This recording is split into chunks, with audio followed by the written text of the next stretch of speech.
ಎಲ್ಲರಿಗೂ ಕೂಡ ನಮಸ್ಕಾರ. ನಾನು Kantharaj, police sub inspector, Hiriyur ಗ್ರಾಮಾಂತರ ಠಾಣೆ ನಾನು ಮಾತಾಡ್ತಾ ಇದ್ದೀನಿ.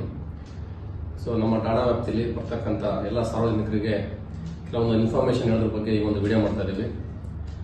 ಸೊ ಇದರ ಉದ್ದೇಶ ಪ್ರಮುಖವಾಗಿ ಈಗ ನಮ್ಮ ವ್ಯಾಪ್ತಿಯಲ್ಲಿ ಮಣ್ಣನ್ನೆಲ್ಲ ತಗೊಂಡೋಗಿ ಎಲ್ಲ ಡಂಪ್ ಮಾಡಿದ ಕಮರ್ಷಿಯಲ್ ಪರ್ಪಸ್ ಯೂಸ್ ಮಾಡ್ತಾ ಇದ್ದಾರೆ. ಕೆಲವರು ತಮ್ಮ ಹೊಲಗಳಿಗೂ ಹೊಡಿತಾ ಇದ್ದಾರೆ. ಸೊ ಅದಕ್ಕೂ ಮುಂಚೆ ಹೊಡೆಯೋಕ್ಕೂ ಮುಂಚೆ ಕೆಲವೊಂದು ಇನ್ಸ್ಟ್ರಕ್ಷನ್ಸ್ ಇದ್ದಾವೆ. ಈಗ ನಮ್ಮ ಮಾನ್ಯ ಜಿಲ್ಲಾಧಿಕಾರಿಗಳು ಚಿತ್ರದುರ್ಗರವರು 10/2/2020 ಒಂದು ಟಾಸ್ಕ್ ಫೋರ್ಸ್ ಸಭೆಯಲ್ಲಿ ಒಂದು ಸಭೆ ನಡೆಸಿ ಅದರಲ್ಲಿ ಕೆಲವೊಂದು ತೀರ್ಮಾನಗಳನ್ನು ತಗೊಂಡಿದ್ದಾರೆ. ಅದರ ಪ್ರಕಾರ ತಾವುಗಳೆಲ್ಲರೂ ಕೂಡ ಕಾನೂನು ರೀತಿಯಲ್ಲಿ ಕೆಲಸ ಮಾಡಬೇಕಾಗುತ್ತೆ. ಸೊ ಕೆರೆಯಲ್ಲಿ ಹೂಳು ಮಣ್ಣನ್ನು ವ್ಯವಸಾಯಕ್ಕೆ ಮಾತ್ರ ಉಪಯೋಗಿಸ್ಕೊಳ್ಬೇಕು. ಟ್ರ್ಯಾಕ್ಟ್ರಿ ಮತ್ತು JCB ಯಂತ್ರಗಳಿಂದ ಮಾತ್ರ ತೆಗಿಬೇಕಾಗುತ್ತೆ. ಸೊ ಇದು ತೆಗೆಯೋದಕ್ಕೂ ಮುಂಚೆ ತಾವುಗಳು ಏನು ಮಾಡಬೇಕಾಗುತ್ತೆ, ಸಣ್ಣ ನೀರಾವರಿ ಮತ್ತು ಅಂತರ್ಜಲ ಅಭಿವೃದ್ಧಿ ಇಲಾಖೆ ಚಿತ್ರದುರ್ಗ ಅವರಿಂದ ತಾವುಗಳು ಪರ್ಮಿಷನ್ ತಗೋಬೇಕಾಗುತ್ತೆ. ಪರ್ಮಿಷನ್ ತಗೊಳ್ಳೋದ್ರ ಜೊತೆಗೆ ನೀವೊಂದು ಅರ್ಜಿ ಮತ್ತು ನಿಮ್ಮ ಒಂದು ಸಂಬಂಧಪಟ್ಟ ಪಾಣಿ, ನಿಮ್ಮ ಹೊಲದ ಪಾಣಿನ ತೆಗೆದುಕೊಂಡೋಗಿ ಅಲ್ಲೊಂದು ರಿಕ್ವಿಷನ್ ಕೊಟ್ಟು ಅದರಲ್ಲಿ ಯಾವಿಂದ ಯಾವ ಡೇಟ್ವರೆಗೂ ನೀವು ಮಣ್ಣು ಹೊಡಿತೀರಿ ಮತ್ತು ಯಾವ ಗಾಡಿ ಹೊಡಿತೀರಿ, ಅದರ ಗಾಡಿ ನಂಬರ್ಸ್ಗಳು, JCB ನಂಬರ್ಗಳು, ಟ್ರ್ಯಾಕ್ಟರಿ ನಂಬರ್ಗಳು ಇನ್ನೆಲ್ಲವೂ ಕೂಡ ಡೀಟೇಲ್ ಆಗಿ ಮೆನ್ಷನ್ ಮಾಡಿ ಅವರಿಂದ ಪರ್ಮಿಷನ್ ತಗೊಂಡು ಬಂದ ನಂತರ ತಾವುಗಳು ಇದನ್ನು ಹೊಡೆಯೋದಕ್ಕೆ ಅವಕಾಶ ಇರ್ತದೆ. ಅದ್ರ ಜೊತೆಗೆ ತಾವುಗಳು ಪರ್ಮಿಷನ್ ತಗೊಂಡು ಬಂದಿದ್ರೆ ನಮ್ಮ ಒಂದು ಪೊಲೀಸ್ ಇಲಾಖೆಗೆ ತಾವುಗಳು ಒಂದು ಅನುಮತಿ ಪತ್ರನೂ ಪಡ್ಕೊಂಡಿರ್ತಕ್ಕಂಥ ಅನುಮತಿ ಪತ್ರನೂ ಕೂಡ ಇಲ್ಲಿ ಕೊಡಬೇಕಾಗುತ್ತೆ. ಅದ್ರ ಜೊತೆಗೆ ತಾವೇನು ಮಾಡಬೇಕು, ಪರ್ಮಿಷನ್ ತಗೊಂಡ ನಂತರ ಈ ಒಂದು ಮಣ್ಣನ್ನು ಕೇವಲ ತಮ್ಮ ಹೊಲ ಗದ್ದೆಗಳಿಗೆ ಮಾತ್ರ, ವ್ಯವಸಾಯಕ್ಕೆ ಮಾತ್ರ ಉಪಯೋಗಿಸ್ಕೋಬೇಕು. ಅನ್ಯ ರೀತಿ ಕಮರ್ಷಿಯಲ್ ಪರ್ಪಸ್ ಯಾವುದೇ ಕಾರಣಕ್ಕೂ ಉಪಯೋಗಿಸ್ಕೊಳ್ಳೋಂಗಿಲ್ಲ.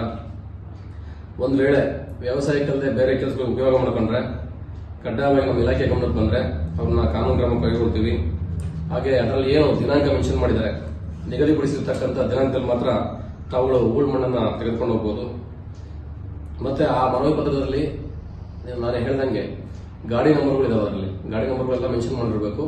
ಮತ್ತೆ ತಾವುಗಳು ಅದರಲ್ಲಿ ಪರ್ಮಿಷನ್ ಲೆಟರ್ ತಾವು ಜೆರಾಕ್ಸ್ ಕಾಪಿ ಇಟ್ಕೊಂಡಿರ್ಬೇಕು. ನಾವು ಯಾವಾಗಾದ್ರೂ ಪರಿಶೀಲನೆ ಮಾಡಿದ್ರೆ, ಯಾವಾಗಾದ್ರೂ ಬಂದು ನಾವು ಕೂಡಲೇ ಬಂದು ಯಾವಾಗಾದ್ರೂ ಪರಿಶೀಲನೆ ಮಾಡಿದಾಗ ತಾವುಗಳು ಕಡ್ಡಾಯವಾಗಿ ಆ ಒಂದು ಅನುಮತಿ ಪತ್ರ ನಿಮ್ಮ ಕೈಲಿರಬೇಕು, ಅದನ್ನು ನಮಗೆ ತೋರಿಸ್ಬೇಕು. ಇದು ಒಂದಾಗಿರ್ತದೆ. ಮತ್ತೆ ಅವ್ರು ಎಲ್ಲಿ ನಿಗದಿಪಡಿಸಿರ್ತಕ್ಕಂಥ ಸ್ಥಳದಲ್ಲಿ ಮಾತ್ರ ತಾವುಗಳು ಮಣ್ಣು ತೆಗೆಯೋದಕ್ಕೆ ಅವಕಾಶ ಇರುತ್ತೆ. ಸೊ ಅದರಲ್ಲಿ ತಾವು ಪರ್ಮಿಷನ್ ತಗೊಂಡಾದ ನಂತರ ಈ ಒಂದು ಏನು ಸಣ್ಣ ನೀರಾವರಿ ಮತ್ತು ಅಂತರ್ಜಲ ಅಭಿವೃದ್ಧಿ ಇಲಾಖೆಯಿಂದ ಪರ್ಮಿಷನ್ ತಗೊಳ್ತೀರಿ, ಅದರಲ್ಲಿ ಒಂದು 20 ಕಂಡೀಷನ್ಸ್ ಕೊಟ್ಟಿದ್ದಾರೆ. ಕಡ್ಡಾಯವಾಗಿ ಆ ಒಂದು 20 ಷರತ್ತುಗಳನ್ನು ತಾವುಗಳು ಫಾಲೋ ಮಾಡಬೇಕಾಗುತ್ತೆ. ಇದರಲ್ಲಿ ಯಾವುದಾದ್ರೂ ವೈಲೇಷನ್ ಆದ್ರೂ ಕೂಡ ನಾವು ಇಮಿಡಿಯೇಟ್ಲಿ ಆಕ್ಷನ್ಸ್ ತಗೊಳ್ತೀವಿ. ಅದ್ರ ಜೊತೆಗೆ ತಾವುಗಳು ಏನ್ ಮಾಡ್ತಾ ಇದ್ರಿ, ಅಲ್ಲಿ ಪರ್ಮಿಷನ್ ಕೊಡೋದು ಬರೀ ಗಾಡಿ ನಂಬರ್ಗಳು ಎಲ್ಲ ಹಾಕ್ಬಿಟ್ಟು ಪರ್ಮಿಷನ್ ಕೊಡ್ತಾ ಇದ್ದಾರೆ. ಬಟ್ ನಮಗೆ ತಾವುಗಳು, ನಾನು ಪೊಲೀಸ್ ಇಲಾಖೆ ನಾನು ಏನ್ ಹೇಳಕ್ ಇಷ್ಟಪಡ್ತೀನಿ ಅಂತಂದ್ರೆ, ತಾವುಗಳು ಟ್ರ್ಯಾಕ್ಟರ್ಗಳನ್ನ ತಗೊಂಡೋದಾಗ ಅದಕ್ಕೆ ಕಂಪಲ್ಸರಿ ಕಡ್ಡಾಯವಾಗಿ DL ಇರಬೇಕು, ಡ್ರೈವಿಂಗ್ ಲೈಸೆನ್ಸ್ ಇರಬೇಕು, ಇನ್ಸೂರೆನ್ಸ್ ಇರಬೇಕು, ಮತ್ತೆ ಆ ಟ್ರ್ಯಾಕ್ಟರ್ಗಳು ಹಿಂದೆ ರಿಫ್ಲೆಕ್ಟರ್ಸ್ಗಳು ಇರಬೇಕು. So according to traffic rules ಬಗ್ಗೆ ಏನೆಲ್ಲ ಇದೆ ಅದನ್ನೆಲ್ಲ ಕೂಡ ಕಡ್ಡಾಯವಾಗಿ ಚಾಚು ತಪ್ಪದೆ ತಾವು ಫಾಲೋ ಮಾಡಬೇಕು. ಇದರಲ್ಲಿ ಯಾವುದೇ ರೀತಿ ವೈಲೇಷನ್ಸ್ ಆದ್ರಲ್ಲಿ ಖಂಡಿತವಾಗಿಯೂ ನಾವು ನಮ್ಮ ರೈಡ್ ಮಾಡಿ ಒಂದು ಕೇಸ್ನ ದಾಖಲು ಮಾಡಿ ಮುಂದಿನ ಒಂದು ಕಾನೂನು ಕ್ರಮ ಕೈಗೊಳ್ತೀವಿ. ತಾವೆಲ್ಲರೂ ಕೂಡ ಸಹಕರಿಸ್ತೀರ ಅಂತ ನಾನು ತಿಳ್ಕೊಂಡಿದ್ದೀನಿ. Thank you so much.